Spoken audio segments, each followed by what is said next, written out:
दुनिया में मानव सभ्यताएं शुरू होने के साथ ही अपनी अपनी धार्मिक मान्यताओं को लेकर मनुष्यों में लड़ाइयां होती रही हैं, जो आज भी जारी है।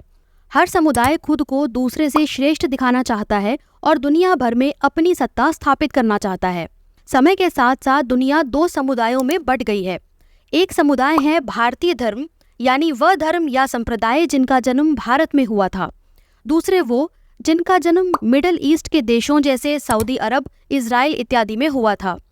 भारत में जन्मे संप्रदायों में बौद्ध, जैन और सिख संप्रदाय हैं, जिनका जन्म सनातन धर्म से हुआ है। जिन संप्रदायों का जन्म भारत से बाहर हुआ, उनको अब्राहमिक रिलीजन्स की श्रेणी में रखा गया है।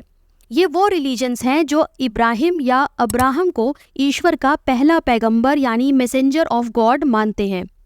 अब्राहमिक रिलीजन्स में मुख्य रूप से इस्लाम, क्रिश्चियनिटी और यहूदी संप्रदाय आते हैं।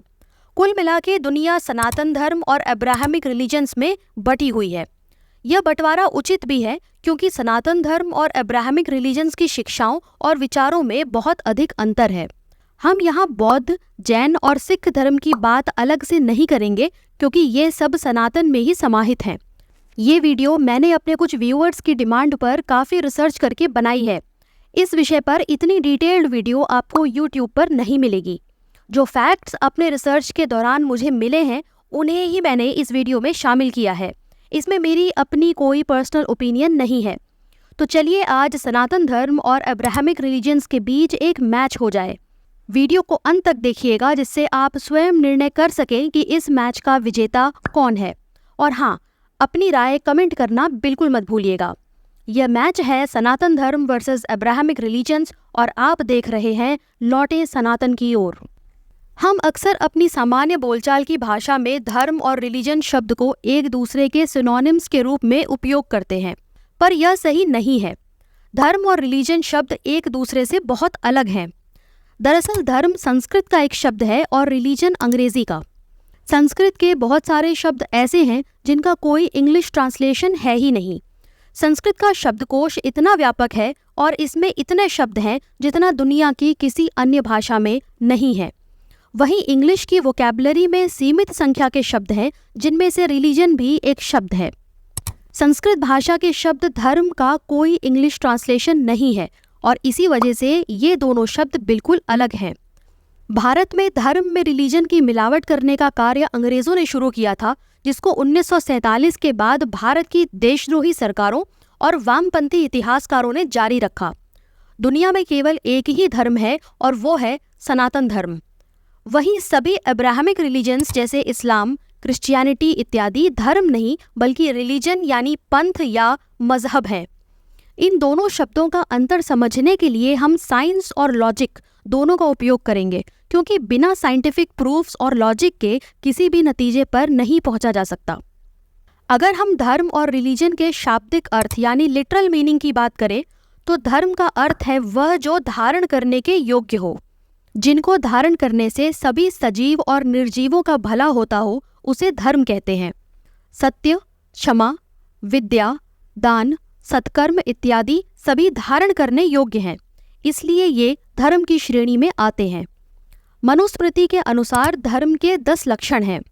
अगर किसी व्यक्ति में ये 10 लक्षण हैं तो वो धार्मिक कहा जाएगा, चाहे वो हिंदू हो, ईसाई हो या फिर कोई मुसलमान।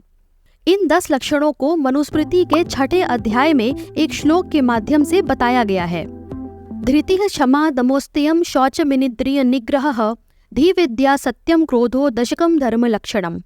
यानी धैर्य, क्षमा, संयम, अस्तेय, पवित्रता, इंद्रियों पर नियंत्रण, बुद्धि, ज्ञान, सत्य और क्रोध न करना, ये 10 लक्षण धारण करने योग्य हैं, इसलिए ये सभी धर्म हैं।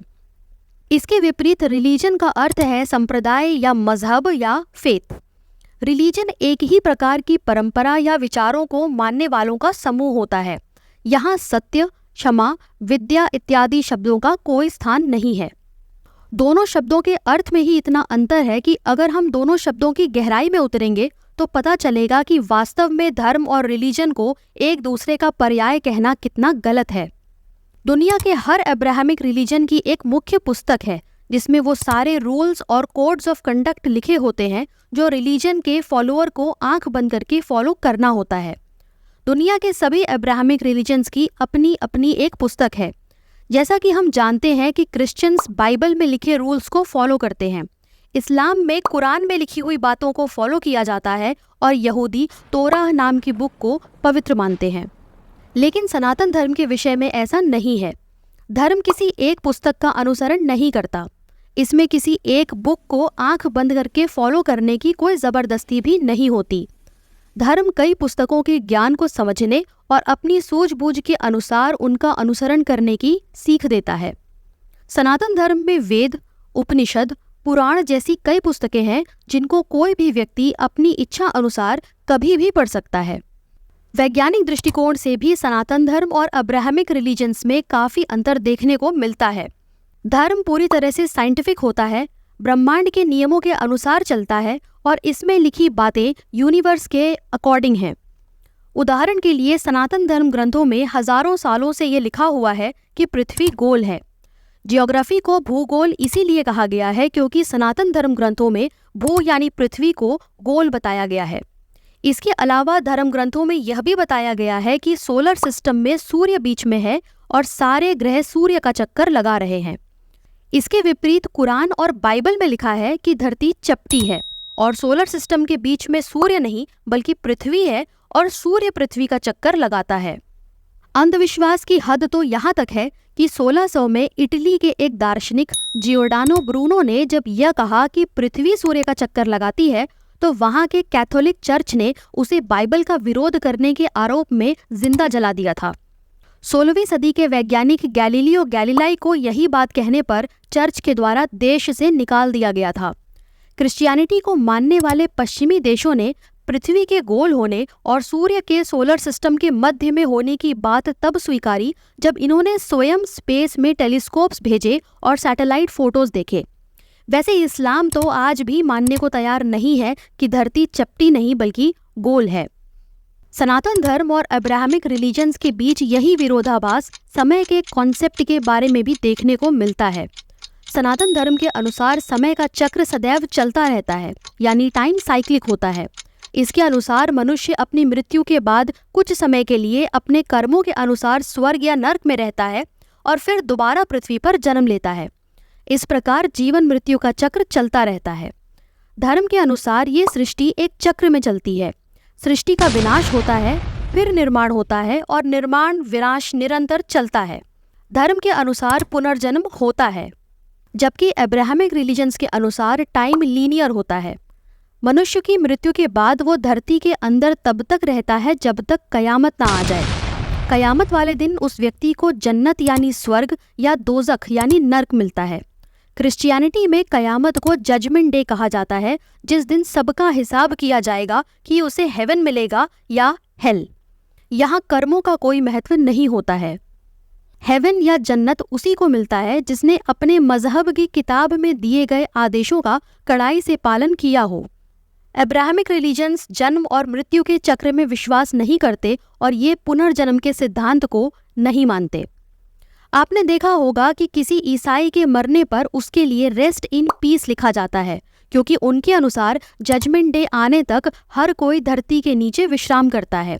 इसलिए क्रिश्चियनिटी और इस्लाम में मृत व्यक्ति को मिट्टी में दफनाने का प्रावधान है, लेकिन सनातन धर्म में व्यक्ति की मृत्यु पर ओम सद्गति या ओम शांति कहने की संस्कृति है। ऐसा इसलिए क्योंकि हम ये प्रार्थना करते हैं कि मरने वाले व्यक्ति के आगे की यात्रा और उसकी गति सुखद हो, क्योंकि उसे अगला जन्म लेना होता है। जानकारी के अभाव में और पश्चिमी सभ्यता की नकल करते करते आजकल हिंदू भी रेस्ट इन पीस लिखने लगे हैं बिना इसका अर्थ जाने। जितने भी अब्राहमिक रिलीजन्स हैं उन सबका एक फाउंडर यानी संस्थापक होता है। उस फाउंडर से ही उस रिलीजन की शुरुआत होती है। उदाहरण के लिए क्रिश्चियनिटी के फाउंडर जीसस क्राइस्ट हैं और इस्लाम की उत्पत्ति पैगंबर मोहम्मद से मानी जाती है। अब्राहमिक रिलीजन्स की किताब में उनके फाउंडर की सोच झलकती है, जो सही भी हो सकती है और गलत भी। जब कोई विचारधारा किसी एक व्यक्ति की हो तो स्वाभाविक है कि वो व्यक्ति दूसरे रिलीजन की विचारधारा को गलत कहेगा, क्योंकि वह नहीं चाहेगा कि उसके फॉलोअर्स किसी अन्य फेथ को माने। वहीं अगर सनातन धर्म की बात करें तो यह किसी एक व्यक्ति के द्वारा आरंभ नहीं किया गया है। अगर आप सनातन धर्म के फाउंडर के बारे में खोजेंगे तो इसका कोई उत्तर आपको नहीं मिलेगा, क्योंकि सनातन धर्म का कोई फाउंडर है ही नहीं। धर्म लाखों करोड़ों विद्वानों के अनुभव का नतीजा है। ये किसी एक की संपत्ति नहीं है। धर्म सत्य और विज्ञान पर आधारित नॉलेज का परिणाम है। सभी अब्राहमिक रिलीजन्स ये मानते हैं कि उनका ईश्वर ही एकमात्र ईश्वर है। इस विचारधारा को एकेश्वरवाद यानी मोनोथीज्म कहते हैं, जिसका अर्थ है केवल एक ईश्वर को मानना। इनके अनुसार दूसरा कोई ईश्वर हो ही नहीं सकता। जैसे इस्लाम के फॉलोअर्स के अनुसार अल्लाह के सिवा और कोई दूसरा ईश्वर नहीं हो सकता, और ईसाइयों के अनुसार उनका गॉड ही एकमात्र ईश्वर है। यही सोच सभी रिलीजन्स में आपसी झगड़े और नफरत का कारण बनती है। लेकिन मोनोथीज्म का कॉन्सेप्ट सनातन धर्म में नहीं है। इसके विपरीत यहाँ बहुईश्वरवाद यानी पॉलीथीज्म का कॉन्सेप्ट है, जिसके अनुसार एक से अधिक ईश्वर को मानने की पूरी आज़ादी है। सनातन धर्म के अनुसार ईश्वर एक है, लेकिन उसके रूप अनेक हैं। सनातन धर्म काफ़ी हद तक फ्लेक्सिबल यानी लचीला है। इसका बेसिक नॉलेज तो सेम रहता है, पर इसका स्वरूप समय और परिस्थिति के अनुसार बदलता रहता है। ऐसा इसलिए होता है क्योंकि इसकी किताबों में कोई स्ट्रिक्ट कमांड्स नहीं होते जिनको फॉलो करने की कोई मजबूरी हो। वहीं दूसरी तरफ अब्राहमिक रिलीजन्स की किताबों में कोड्स और कमांड्स दिए होते हैं, जो उस रिलीजन के फॉलोअर्स को ये बताते हैं कि क्या और कैसे करना है। इन आदेशों का सख्ती से पालन करना अनिवार्य होता है, नहीं तो वो व्यक्ति उस रिलीजन से निकाल दिया जाएगा। दुनिया का कोई भी अब्राहमिक रिलीजन सांप्रदायिक विविधता यानी रिलीजियस डाइवर्सिटी को नहीं मानता। ये रिलीजन्स अपने अलावा किसी और रिलीजन को नहीं पहचानते। इनके अनुसार इनका अपना मजहब ही श्रेष्ठ है और दूसरे मजहब के लोग इनके दुश्मन हैं। ये सोच दूसरे रिलीजन के प्रति घृणा को जन्म देती है, और यहीं से रिलीजियस इंटॉलरेंस यानी सांप्रदायिक असहिष्णुता का आरंभ होता है। इसके विपरीत सनातन धर्म एक ऐसा कॉन्सेप्ट है जिसमें इंटॉलरेंस जैसा कुछ नहीं होता। सनातन धर्म सभी रिलीजन्स को समान दृष्टि से देखता है और सभी के प्रति आदर का भाव रखता है। बल्कि सनातन धर्म तो वसुधैव कुटुंबकम की विचारधारा पर चलता है, जिसके अनुसार पूरा विश्व ही हमारा परिवार है।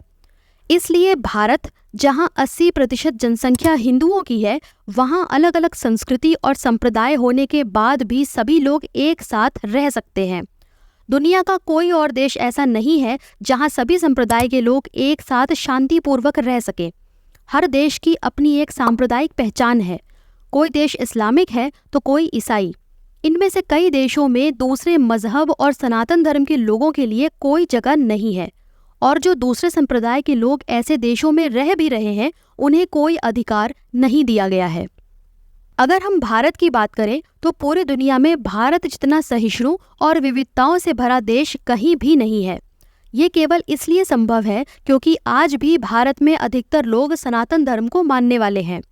देशद्रोही और वामपंथी विचारधारा के समर्थकों ने भारत को अक्सर एक इनटॉलरेंट देश की तरह दर्शाकर उसकी छवि खराब करने की कोशिश की है, लेकिन इनको भी मालूम है कि इनकी देशद्रोही गतिविधियां भारत में ही संभव हैं, क्योंकि भारत ही सबसे ज्यादा सहिष्णु देश है। बाकी सब तो इनका झूठ और प्रोपेगेंडा है। यह कहना गलत नहीं होगा कि अब्राहमिक रिलीजन्स विस्तारवादी नीति पर चलते हैं। इनका एकमात्र उद्देश्य है दुनिया भर में अपनी सत्ता कायम करना और अपने फॉलोअर्स बनाना। इन रिलीजन्स में पॉलिटिक्स पूरी तरह से मिली हुई होती है। इनका विज्ञान, आध्यात्म और पब्लिक वेलफेयर से कोई लेना देना नहीं होता। अब्राहमिक रिलीजन्स का गॉड एक मनगढ़ंत गॉड होता है, और इसी झूठे ईश्वर का सहारा लेकर गैर सामाजिक लोगों के द्वारा अपने राजनीतिक उद्देश्यों को पूरा किया जाता है। सच तो ये है कि ये रिलीजन्स किसी ईश्वर को नहीं मानते। ये तो केवल अपने फाउंडर की लिखी बातों को मानते हैं, जिन फाउंडर्स को प्रॉफिट या पैगंबर कहा जाता है।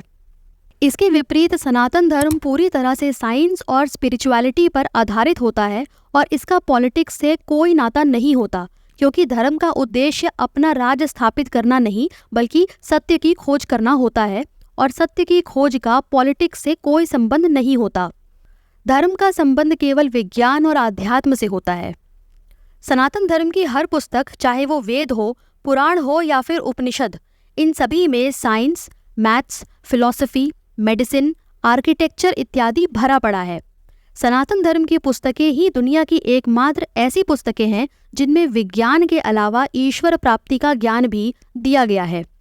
सनातन धर्म की पुस्तकों में जानने पर जोर दिया जाता है, वहीं अब्राहमिक रिलीजन्स की पुस्तकों में उनमें लिखी बातों को केवल मानने और फॉलो करने पर जोर दिया जाता है।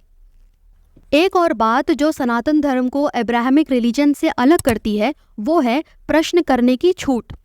क्योंकि धर्म सच को जानने का रास्ता दिखाता है, इसलिए सनातन धर्म में शास्त्रार्थ और चर्चा यानी डिस्कशंस की पूरी छूट है।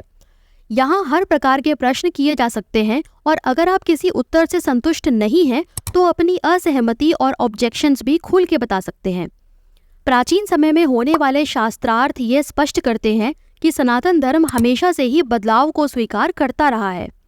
प्राचीन भारत में गार्गी और याज्ञवल्क्य का शास्त्रार्थ, मध्यकालीन भारत में आचार्य शंकर और मंडन मिश्र का शास्त्रार्थ और आधुनिक भारत में महर्षि दयानंद सरस्वती का अनेक विद्वानों के साथ शास्त्रार्थ कुछ उदाहरण हैं जो बताते हैं कि सनातन धर्म में डिस्कशंस और डिबेट्स हमेशा से होते रहे हैं, जिनसे मिलने वाले ज्ञान ने समाज को नई दिशा दी है। अब अगर यही बातें अब्राहमिक रिलीजन्स के विषय में कहें तो रिलीजियस बुक्स के अनुसार इन बुक्स में जो कुछ भी लिखा है वो उनके ईश्वर के द्वारा बोली गई बातें हैं या उनके दिए गए मैसेज हैं। इसलिए इन बुक्स में किसी सुधार या किसी अन्य बात के लिए कोई स्थान नहीं होता।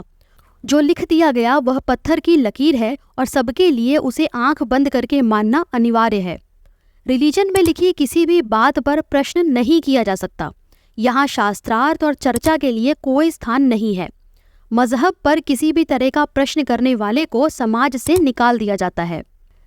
सनातन धर्म हर मनुष्य को समान दृष्टि से देखता है। अगर आप आस्तिक हैं तो भी आप धार्मिक हैं, और अगर आप ईश्वर में विश्वास नहीं करते यानी अगर आप नास्तिक हैं तो भी सनातन धर्म की दृष्टि में आप धर्म से बंधे हुए हैं। ऐसा इसलिए है क्योंकि सनातन धर्म के अनुसार केवल भगवान को मानने और पूजा पाठ करने से कोई धार्मिक नहीं हो जाता। सनातन धर्म में धर्म को मानने या ना मानने वालों में कोई भेदभाव नहीं है। इसके ठीक विपरीत अब्राहमिक रिलीजन्स में मानने वालों और नहीं मानने वालों में भेदभाव किया जाता है। किसी रिलीजन को मानने वालों को उस रिलीजन का बिलीवर कहा जाता है और ना मानने वालों को नॉन बिलीवर्स कहते हैं और उनका बहिष्कार किया जाता है।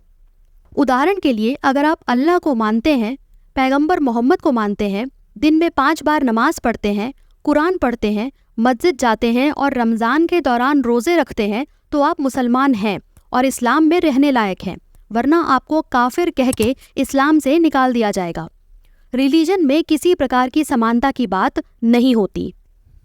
एक बहुत बड़ा अंतर जो सनातन धर्म और अब्राहमिक रिलीजन्स में है वह है धर्म परिवर्तन यानी कन्वर्जन का कॉन्सेप्ट। सनातन धर्म कभी भी किसी संप्रदाय के लोगों को जबरदस्ती सनातन धर्म अपनाने के लिए नहीं कहता। धर्म में कन्वर्जन जैसा कुछ है ही नहीं। धर्म के अनुसार सबको ईश्वर ने बनाया है और जब सभी मनुष्य भगवान की ही संतानें हैं तो कन्वर्ट किसको करना है और क्यों?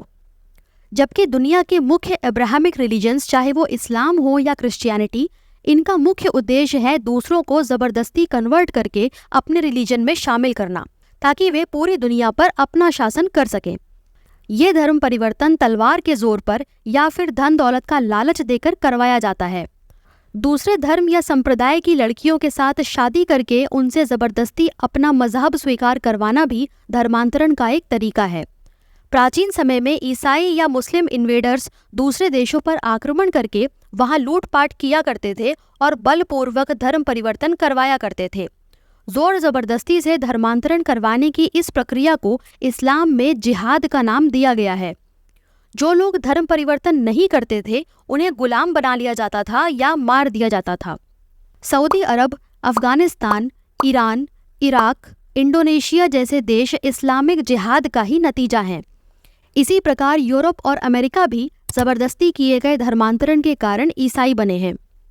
अब्राहमिक रिलीजन्स क्योंकि अंदर से खोखले होते हैं और इनमें सच का अभाव होता है, इसलिए किसी रिलीजन के फॉलोअर्स को उस रिलीजन से बांधे रखने के लिए तरह तरह के प्रलोभन दिए जाते हैं। इस्लाम में कई सारे निकाह यानी पॉलीगैमी की भी अनुमति है और बिना निकाह किए भी कई महिलाओं को रखने की आज़ादी है। उदाहरण के लिए भारत में आने वाले मुस्लिम इन्वेडर्स के महलों में एक हरम होता था जहां रानियां और युद्ध में जीतकर लाई गई स्त्रियां रखी जाती थीं। सनातन धर्म में पॉलीगैमी की अनुमति नहीं है। यहाँ केवल एक विवाह यानी मोनोगैमी की अनुमति है। क्योंकि सनातन धर्म सत्य पर आधारित है, इसलिए यहाँ किसी प्रकार का कोई लालच या प्रलोभन नहीं दिया जाता। धर्म का उद्देश्य है परमात्मा की प्राप्ति, जो केवल सत्य के मार्ग पर चलकर ही हो सकती है। महिलाओं की स्थिति के विषय में भी सनातन धर्म और अब्राहमिक रिलीजन्स के विचार बिल्कुल विपरीत हैं। दुनिया का कोई ऐसा रिलीजन नहीं है जहां ईश्वर में स्त्री तत्व को स्थान दिया गया हो। इनमें ईश्वर केवल पुरुष तत्व है। वहीं अगर सनातन धर्म को देखा जाए तो यहाँ ईश्वर के रूप में स्त्री और पुरुष दोनों ही तत्व पूजनीय हैं। यहाँ देवियों का भी उतना ही महत्व है जितना देवताओं का। यहाँ देवियों के नाम भी देवताओं से पहले लिए जाते हैं, जैसे सीताराम, राधा कृष्ण, गौरी शंकर, लक्ष्मी नारायण इत्यादि। प्राचीन भारत में भी महिलाओं को शिक्षा प्राप्त करने और अपनी इच्छा से विवाह करने की पूरी छूट थी। प्राचीन काल में लोपमुद्रा, गार्गी और मैत्रेयी जैसी कई विदुषियों ने ज्ञान में बड़े बड़े विद्वानों को चुनौती दी है। त्रेता युग में हुआ माता सीता का स्वयंवर और द्वापर युग में द्रौपदी का स्वयंवर महिलाओं के समाज में विशिष्ट स्थान का प्रमाण है। इसके विपरीत अब्राहमिक रिलीजन्स महिलाओं को लेकर दकियानूसी सोच रखते हैं, जहां महिलाओं को केवल उपभोग की वस्तु माना जाता है, उन्हें पर्दे में रखा जाता है और शिक्षा और ज्ञान प्राप्त करने की मनाही है। ऐसा कहीं और नहीं बल्कि इनकी अपनी धार्मिक पुस्तकों में लिखा हुआ है। अगर हम वोट देने के अधिकार की ही बात करें तो अब्राहमिक रिलीजन्स को मानने वाले सभी देशों में महिलाओं को वोट देने का अधिकार पुरुषों के काफ़ी बाद में मिला। ब्रिटेन में 1928 में सभी महिलाओं को वोट देने का अधिकार दिया गया, तो वहीं अमेरिका ने महिलाओं को यह अधिकार 1920 में दिया था। इसके विपरीत भारत, जो सनातन धर्म की भूमि रहा है, वहां महिलाओं को वोट देने का अधिकार 1951 में हुए पहले आम चुनाव के दौरान ही मिल गया था।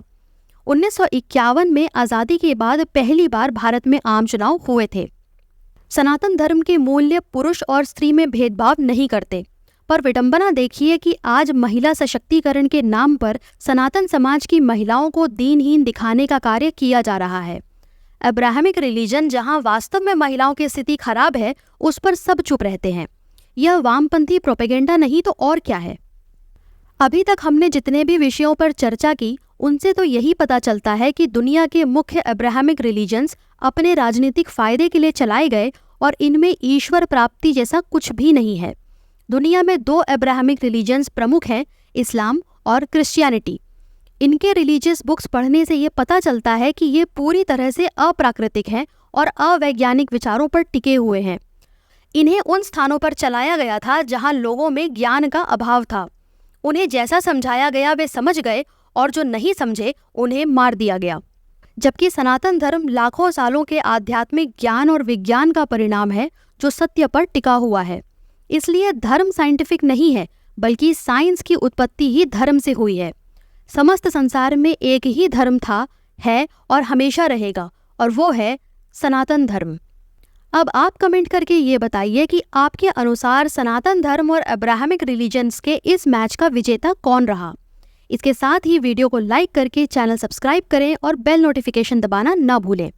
मिलते हैं अगली वीडियो में एक नए विषय के साथ। नमस्कार, जय महाकाल।